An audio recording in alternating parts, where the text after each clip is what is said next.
कविता को शीर्षक पोस्टमार्टम की रिपोर्ट। गोली खाकर एक के मुंह से निकला राम, दूसरे के मुंह से निकला माओ और तीसरे के मुंह से निकला आलू। पोस्टमार्टम की रिपोर्ट है कि पहले दोनों के पेट भरे हुए थे। धन्यवाद। थोड़ा श्लोक समझना सा।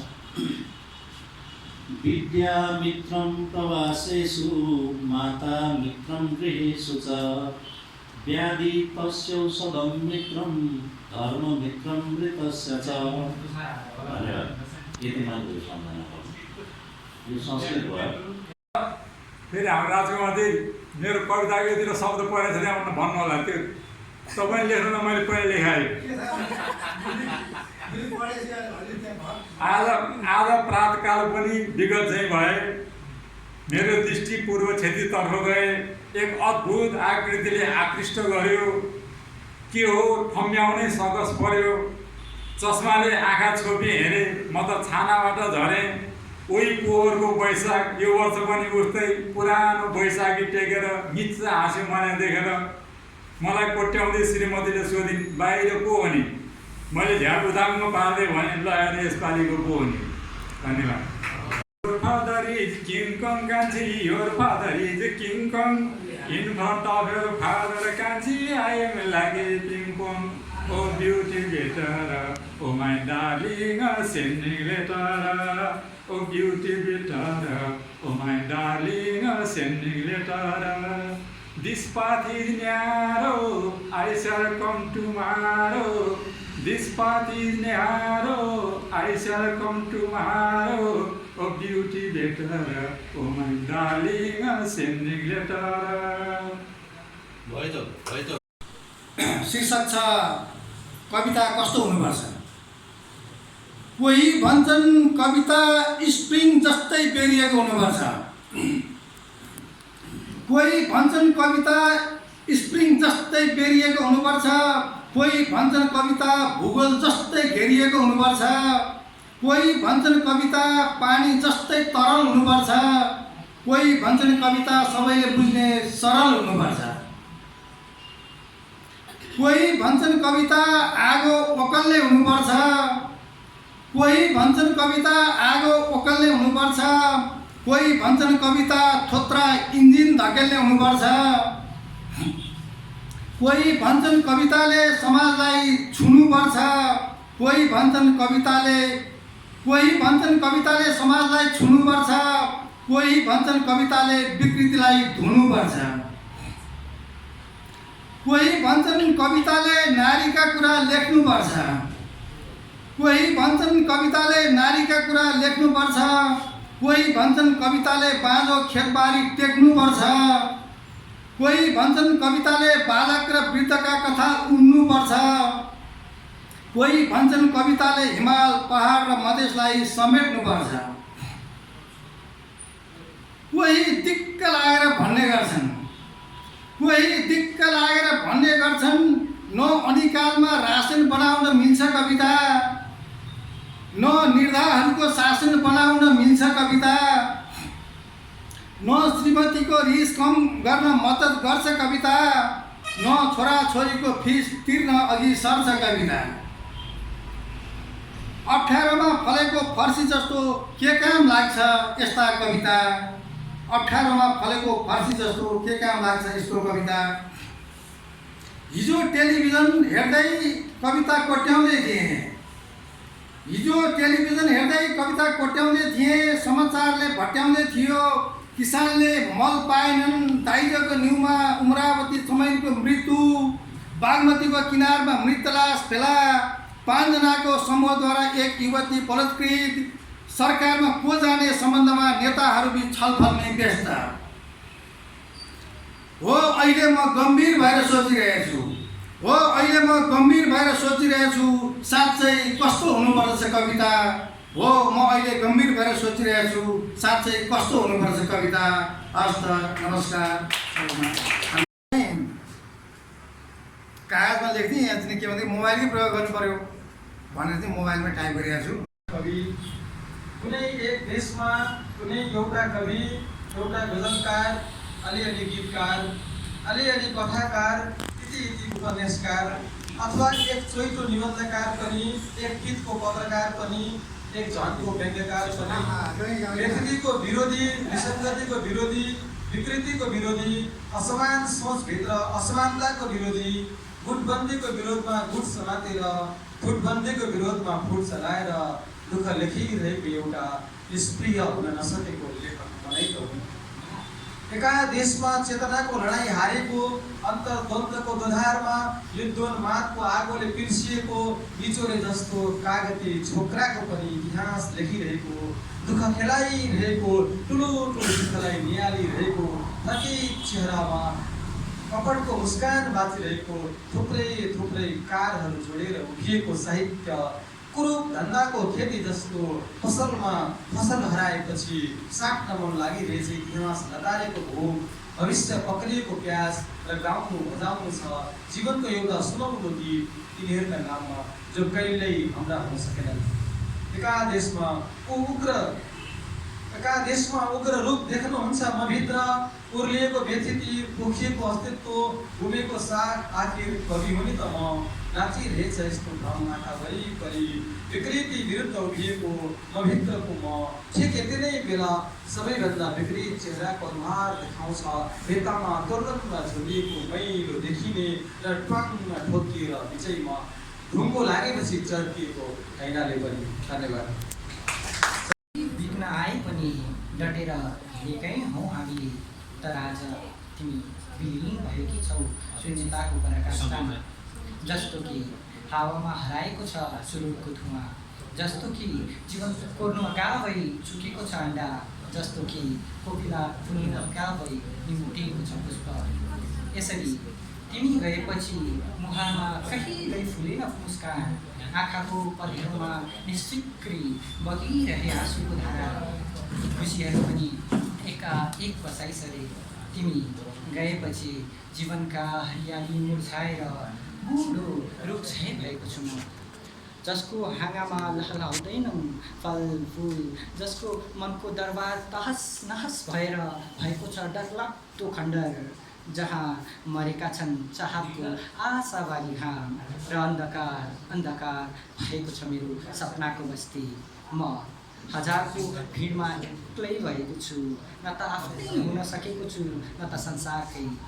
म धुवा भएको छु, म तिमी सँगै छु, तिमी मसँगै छौ र पनि तिम्रो पूर्ण रूप छैन मसँग, र त म आधा अधुरो भएको छु, र त म आधा अधुरो भएको छु। सपनाको एउटा संसारमा कैयौँ सपना फुलाएर सँगै रहने सपनै रहेपछि म पागल जस्तै भएको छु, म नितान्त एक्लै भएको छु। थाहा छ तिमीलाई पहिले भन्दा म बेग्लै भएको छु, जसलाई प्रेमको नाममा रिस उठ्छ, भिडभाड पनि सुनसान लाग्छ। जब तिमी गयौ नि आधा बाटोबाट मलाई रणभुल्ल पारी त्यहीँबाट म हराएँ।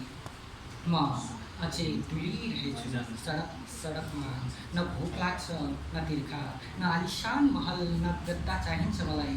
तिमी नै नरहेपछि म रहनुको अस्तित्व पनि आधा चाहिँ रहेको छ सानो, त्यही आधा बाटो जस्तै छु म जस्तै छ आधा सपना मगजमा छापिएको एउटा कालखण्ड जस्तै छ यो आधा बाटो पनि, जसले न त बाँच्न दिइरहेछ न मर्न नै।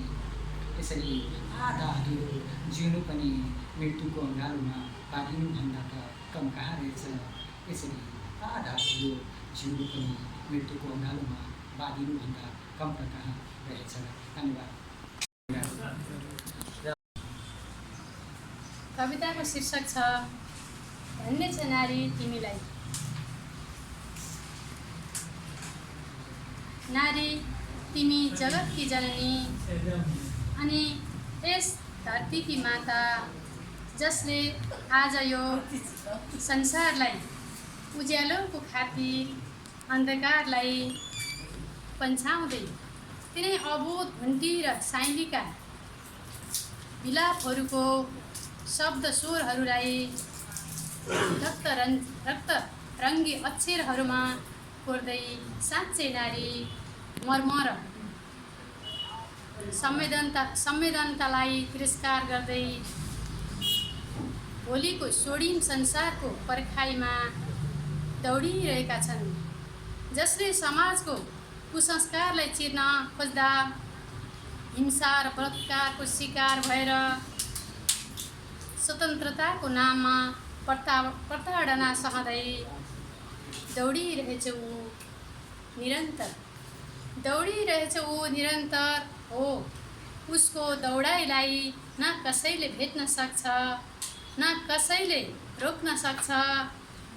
ऊ त सधैँ नदी झैँ बगिरहन्छ। उफ मलाई धिक्कार लाग्छ। हे समाजका मान्छे बनाउँदा हो, खै कहाँ छिन् नारी हत्या र हिंसा मुक्त अनि तिनका मौलिक हक र मानव अधिकार साँच्चै कानुनी रूपमा महिला मानिस भएको कति वर्ष साँच्चै महिला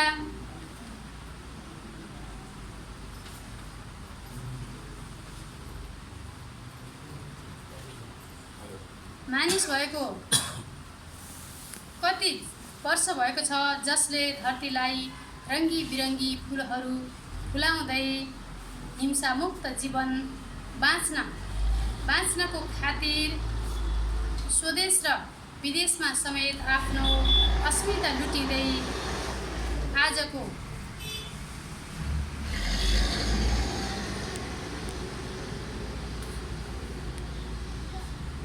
सभ्य समाजको पर्खाइमा रहरहरूलाई शिखर टेकाउने आशमा असुरक्षाको तीतो यथार्थ भोग्दै स्वर्णिम संसारको पर्खाइमा बाँचिरहेको छ।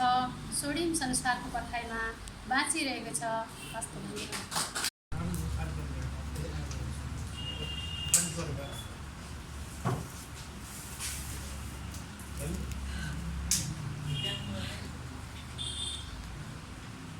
कविता चाहिँ लेखेँ, तर यो वाचन चाहिँ मेरो आज पहिलोपल्ट हो है, स्वीकार दिनु होला। मेरो कविताको शीर्षक चाहिँ सोचहरू भन्ने हो। कहाँ लगी पोखौँ यी सोचहरू, आफै भित्रका बोझहरू, मनमा उठेका सङ्कोचहरू, नखोजिएका खोजहरू, पश्चातापमा रहेका मोजहरू, मिठा केही संयोगहरू, तिता आइपरेका रोगहरू, पाठ सिकाएका भोगहरू, दुनियाँ हाँसिएका बिजोगहरू, अल्मलिएका कर्मयोगहरू, अनिदा कयौँ रातहरू, भुलिएका केही बातहरू, गुमाएका सौगातहरू, रमाइएका मातहरू, छोडिएका साथहरू, अन्तरिक्ष अपार मनहरू, व्यवस्थिएका यौवनहरू, मनभन्दा स्थिर पवनहरू, भत्किएका भवनहरू, एक्लोपनमा भिड अनि भिडमा खोजिने एक्लोपनहरू। धन्यवाद। 3-2-3-2-3-3 संरचनामा संरचित छ। यसको शीर्षक चाहिँ गोर्खाली हामी। चमेली फुल बनेर हामी सुबास छरौँला, देशको वीर सन्तान बनी मरे नि मरौँला। गोर्खाली हामी गोर्खेका सन्तान वीर भई बाँचौँला, साथी र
बास छरौँला देशको वीर सन्तान बनी मरिनी मरौँला।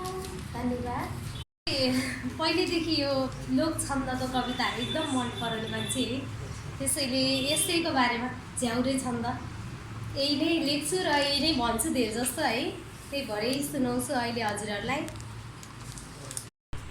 है कि काँडा हुन्छ कि फुल विगत, कि काँडा हुन्छ कि फुल यो वर्तमान जस्तो फल हुन सक्दैन, कि चचक्क बिजाउँछ कि ढकमक्क फुल्छ यो भोलि जस्तो आशा देखाउने बिउ हुन सक्दैन, कि लाज हुन्छ कि घमण्ड यो पत्थर जस्तो अभावनीय हुन सक्दैन।